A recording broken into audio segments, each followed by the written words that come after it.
Você sabia que um animal de, no máximo, 30 quilos consegue redesenhar rios inteiros, mudar o curso da água, alterar o clima local e até salvar ecossistemas da seca? E que, apesar disso, ele já foi quase exterminado porque as pessoas simplesmente não entendiam o que ele estava fazendo. Pois é, esse engenheiro ambiental se chama castor. E hoje você vai descobrir por que, quando um castor chega num rio, nada naquele lugar continua igual. Agora, antes de achar que isso é exagero, pensa comigo. Se um humano constrói uma represa, vira manchete, gera polêmica, estudo de impacto, mudança no mapa. Quando um castor constrói uma represa, a maioria das pessoas acha só fofo. Mas a verdade é que, em escala local, a obra do castor pode ser tão transformadora quanto uma hidrelétrica é para um grande rio. A diferença é que a engenharia do castor não é de concreto. É viva, flexível e, na maior parte das vezes, é generadora. E tem um detalhe que quase ninguém percebe. O castor não está só adaptado ao rio. Ele pega o rio como ele é e molda o ambiente para ficar do jeito que ele precisa. Ou seja, ele não é só uma peça do ecossistema. Ele é também um arquiteto do ecossistema. E é exatamente isso que torna o castor um dos animais mais importantes quando o assunto é modificação de ecossistemas fluviais. Se você ficar comigo até o final, vai entender como as represas de castores podem criar novos habitats, recarregar aquíferos, reduzir enchentes, mitigar secas, aumentar a biodiversidade e, ao mesmo tempo, causar problemas sérios quando aparecem em lugares errados. E lá no final, eu vou te contar um caso real de castores introduzidos em um lugar onde nunca deveriam ter ido. E como isso virou um desastre ecológico completo. Vamos começar por uma coisa básica, mas que quase ninguém pensa. Por que, afinal, o castor mexe tanto com o rio? Imagina um animal que é, ao mesmo tempo, engenheiro civil, arquiteto, jardineiro e guardião da água. Esse é o castor. Ele não constrói barragens porque gosta de construir. Ele faz isso por pura necessidade de sobrevivência. O objetivo principal é simples: segurança. Na natureza, um castor é uma presa relativamente fácil em terra firme. Lobos, ursos, grandes felinos, todos podem caçar um castor se ele estiver longe da água. Então, o que ele faz? Ele transforma o ambiente para viver num lugar onde seus predadores quase não têm acesso. Dentro da água, em lagoas profundas e estáveis. E como ele cria essas lagoas? Barrando o fluxo natural dos rios. O raciocínio é genial. O castor escolhe um trecho de rio ou córrego, onde a água não é tão profunda. Corta árvores, leva troncos, galhos, lama, pedras e vai empilhando tudo de forma aparentemente caótica. Só que, pouco a pouco, aquilo que parecia um monte de entulho vira uma estrutura funcional, a famosa represa de Castor. Atrás da represa, a água acumula, invade áreas laterais e forma um lago. Esse lago funciona como um fosso de castelo natural, protegendo o acesso à toca do castor. E aqui começa a mágica ecológica. Ao construir esse lago para si, o castor não está pensando em peixes, rãs, insetos ou plantas, mas todos eles vão ser impactados. Alguns vão perder espaço, outros vão ganhar um novo mundo. E é aí que o papel do castor como modificador do ecossistema fluvial fica evidente. Ele cria ambientes onde antes não existiam, muda o ritmo da água e, sem saber, redefine a vida de tudo ao redor. Se você ainda está comigo, agora vem a parte que pouca gente imagina. Como uma simples represa de galhos pode mudar o comportamento de um rio inteiro ao longo do ano. Quando a gente pensa em um rio sem castores, a imagem é meio óbvia. Um canal bem definido, a água correndo num fluxo mais ou menos constante, variando conforme chove mais ou menos. Em épocas de muita chuva, o rio enche, ganha força, erode margens, leva sedimentos embora. Em épocas secas, o nível cai, às vezes some em alguns trechos. Agora, coloca um castor nesse cenário. A primeira coisa que a represa faz é diminuir a velocidade da água. Ao bater nos troncos e galhos, o fluxo perde força. Parte da energia que levaria sedimentos, embora é dissipada ali.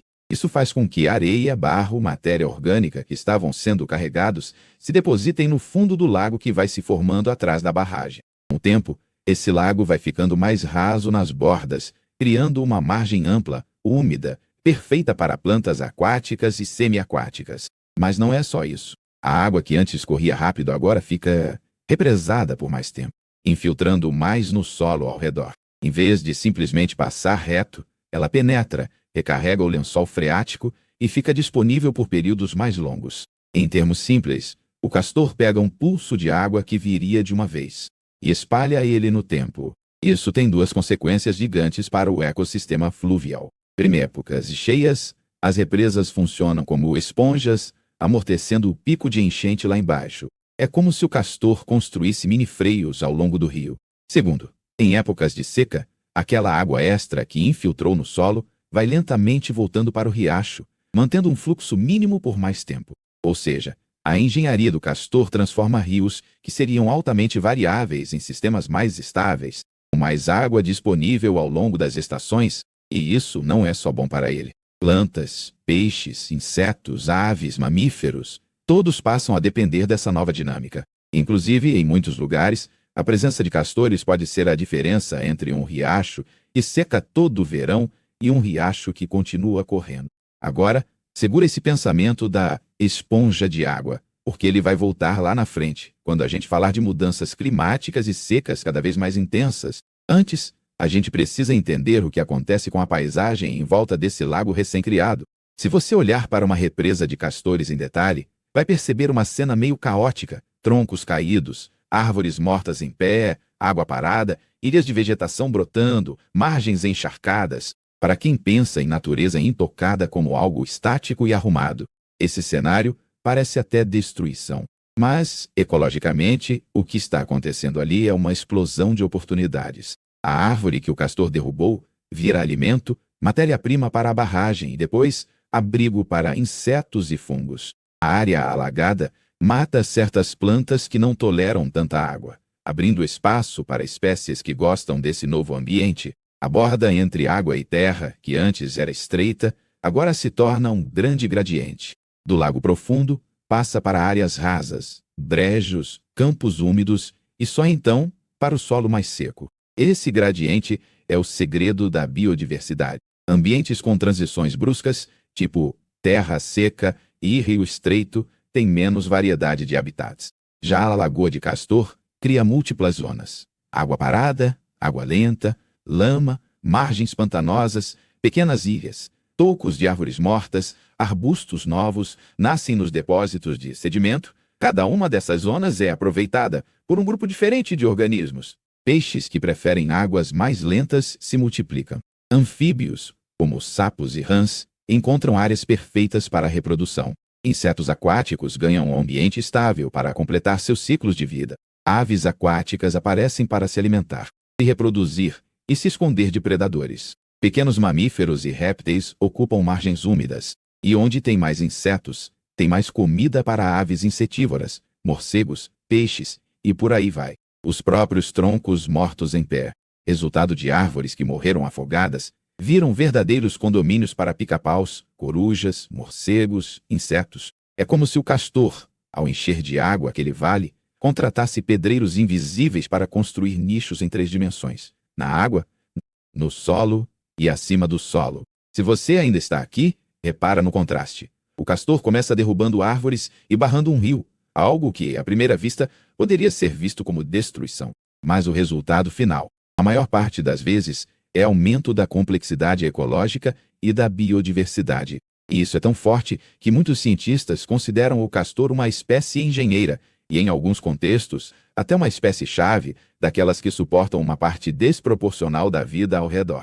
Mas espera, se tudo isso é tão positivo, por que em alguns lugares castores são vistos como pragas ou até inimigos do ambiente? Aqui entra um ponto que quase ninguém gosta de ouvir. Impacto ecológico não é bom ou ruim, em termos absolutos. Ele é bom ou ruim, dependendo do contexto. O que o castor faz é poderoso demais para ser neutro em qualquer lugar. Vamos começar pelos problemas potenciais em ecossistemas onde o castor é nativo, como boa parte da América do Norte e da Europa. Nessas regiões, o castor evoluiu junto com as plantas, os peixes, os predadores, as cheias, as secas. O sistema se acostumou à presença dele. Só que, quando o ser humano ocupa essas mesmas áreas com agricultura, estradas, diques e cidades, os interesses entram em conflito. Uma represa de castor pode alagar um campo agrícola, matar plantações, enfraquecer a base de estradas, inundar porões de casas próximas a rios. Troncos derrubados podem cair em cercas, bloquear pequenas pontes, entupir bueiros Para quem vive disso ou ali, é compreensível que o castor seja visto como um problema. Além disso, nem todos os organismos se beneficiam das mudanças que ele causa. Peixes que precisam de longos trechos de rio contínuo e com corrente forte podem ter suas rotas interrompidas.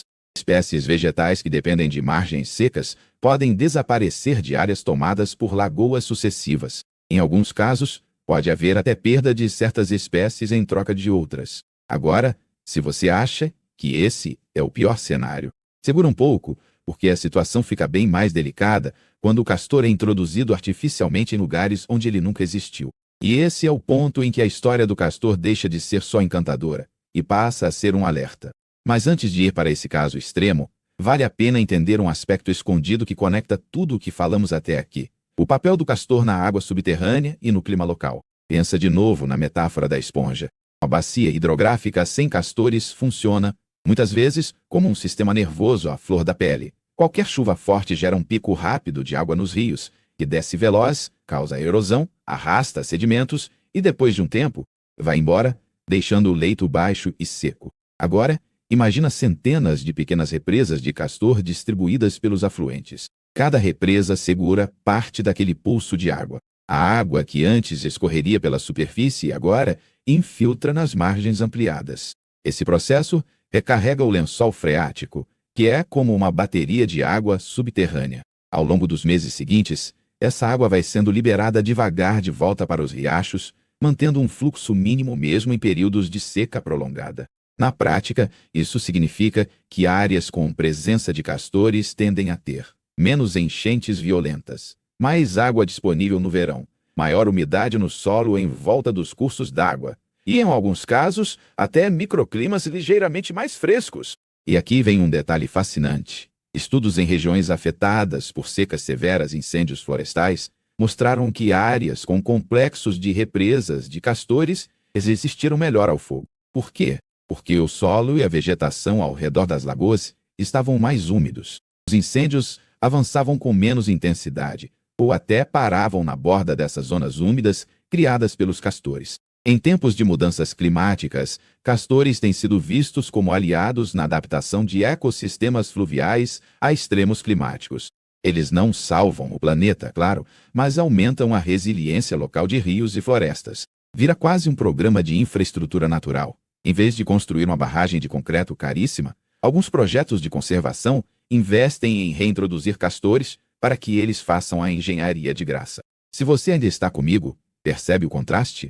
Séculos atrás, o ser humano exterminou castores em muitos lugares por causa da pele e por não entender o papel ecológico deles.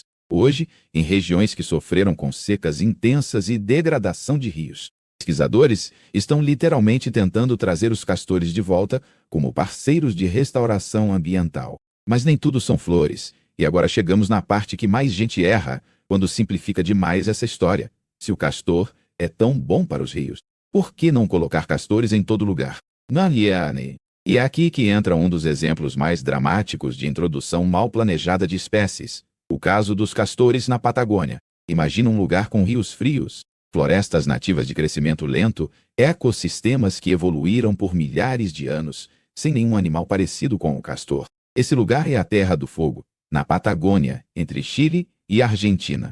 Em meados do século XX, castores norte-americanos foram levados para lá com uma ideia bem simples: criar uma nova indústria de peles. Algumas dezenas de animais foram soltos e o resto você já pode imaginar. Sem predadores naturais eficientes, com abundância de cursos d'água e florestas, os castores se multiplicaram rapidamente. Dezenas viraram centenas, centenas viraram dezenas de milhares. E aquele mesmo conjunto de habilidades que, na América do Norte, está em equilíbrio há milênios, na Patagônia virou um terremoto ecológico. As florestas nativas, formadas por árvores que não evoluíram com a pressão de um roedor derrubando troncos e alagando tudo, começaram a sofrer. Áreas inteiras foram inundadas pelas novas lagoas. Árvores acabam morrendo em pé, formando paisagens de florestas fantasmas.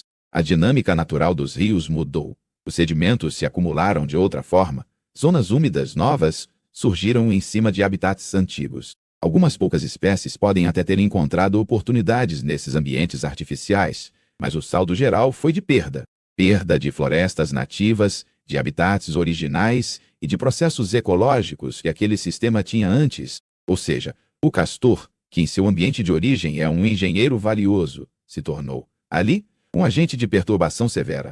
Esse caso mostra de forma clara um ponto crucial. Não existe solução ecológica, copiar e colar. O que funciona num ecossistema pode ser desastroso em outro. Não basta olhar para o castor e dizer, ele aumenta a biodiversidade e melhora a água. E pronto. Preciso perguntar, em qual contexto? Com quais espécies? Com que história evolutiva? E isso vale não só para castores, mas para qualquer espécie introduzida. Se você ainda está comigo até aqui, agora vem a parte talvez mais interessante. O que a história dos castores revela sobre a forma como a gente entende rios, natureza e engenharia. Por muito tempo, o modelo dominante de gestão de rios foi o da linha reta: canalizar, dragar, construir diques, manter margens limpas, afastar a água da terra firme o máximo possível. A ideia era controlar o rio como se ele fosse uma máquina. Só que rios não são tubos. Eles são sistemas vivos, com dinâmica própria. Cheias, secas, curvas, meandros, ilhas, margens que avançam e recuam. O castor, sem nenhum cálculo matemático, sem computadores, faz algo que muitos engenheiros agora estão tentando imitar. Ele cria complexidade. Em vez de um único canal rápido, ele transforma o fluxo em uma rede de lagoas, canais secundários, áreas de inundação temporária. Isso espalha o risco, dilui a energia da água, cria redundâncias ecológicas. Hoje, existem projetos de engenharia inspirada em castores, nos quais humanos constroem estruturas simples de galhos e pedras para imitar o efeito das represas naturais. Aumenta a recarga de aquíferos e cria mais habitat para a fauna. Ao mesmo tempo, a relação com comunidades humanas está mudando.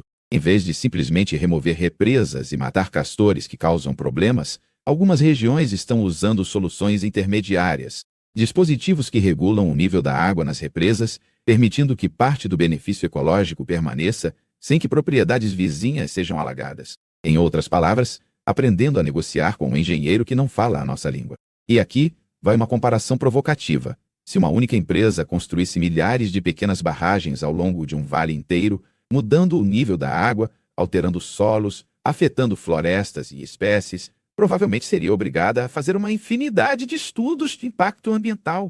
O castor faz algo parecido, em escala local, só que com materiais biodegradáveis, estruturas adaptáveis e sem planejamento central. E no fim acaba sendo, muitas vezes, mais benéfico à saúde do rio do que o nosso concreto. Agora, para amarrar tudo isso e chegar no clímax da nossa história, o que exatamente faz do castor um dos mais impressionantes modificadores de ecossistemas fluviais? Vamos juntar as peças. Primeiro, ele altera a hidrologia, desacelera o fluxo, aumenta a infiltração, amortece enchentes, prolonga a disponibilidade de água. Segundo, ele remodela a morfologia do rio, cria lagoas, zonas rasas, margens amplas, muda padrões de deposição de sedimentos. Terceiro, ele multiplica habitats, de ambientes de corrente rápida e margem estreita para mosaicos de água parada, brejos, ilhas e florestas úmidas. Quarto, ele influencia o clima local e o risco de incêndios ao manter o solo e a vegetação mais úmidos em torno dos cursos d'água. Tudo isso em conjunto transforma o castor em uma espécie que não só vive no ecossistema, mas redefine o ecossistema. Ele é um engenheiro de fora do manual, que ao satisfazer sua necessidade de segurança e alimento, cria oportunidades para centenas de outras espécies. E quando some de um sistema onde esteve presente por milênios, deixa um vazio que se manifesta em rios mais lineares, menos estáveis, menos diversos. Ao mesmo tempo, exatamente esse poder transformador é o que faz do castor um risco quando introduzido em ambientes errados. Ele não sabe se está em casa ou em um ecossistema frágil, nunca antes exposto a um engenheiro desse tipo. Ele apenas faz o que sempre fez. E, por isso mesmo, a responsabilidade é nossa, não dele, quando decidimos levá-lo para onde não deveria ir. No fundo, a história dos castores na modificação de ecossistemas fluviais é também uma história sobre como a natureza não é algo estático, parado no tempo, é movimento, construção, destruição, reconstrução. São ciclos de alagamento e secagem, de árvores que caem e viram nutrientes, de rios que abrem novos caminhos. O castor é um lembrete vivo de que muitas espécies não só se adaptam ao ambiente, mas também o moldam ativamente.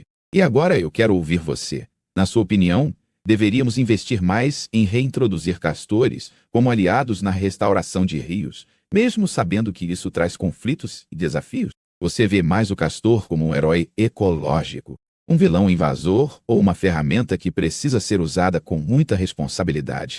Se essa história fez você olhar para rios e para esse pequeno engenheiro de dentes laranjas de um jeito diferente, aproveita para deixar um comentário com a parte que mais te surpreendeu. Compartilhe esse vídeo com alguém que ama a natureza e se inscreve para não perder os próximos conteúdos sobre como os animais remodelam o planeta em que a gente vive. Porque, acredite, o castor é só um dos muitos engenheiros invisíveis que estão trabalhando dia e noite, sem salário, para manter nossos ecossistemas funcionando.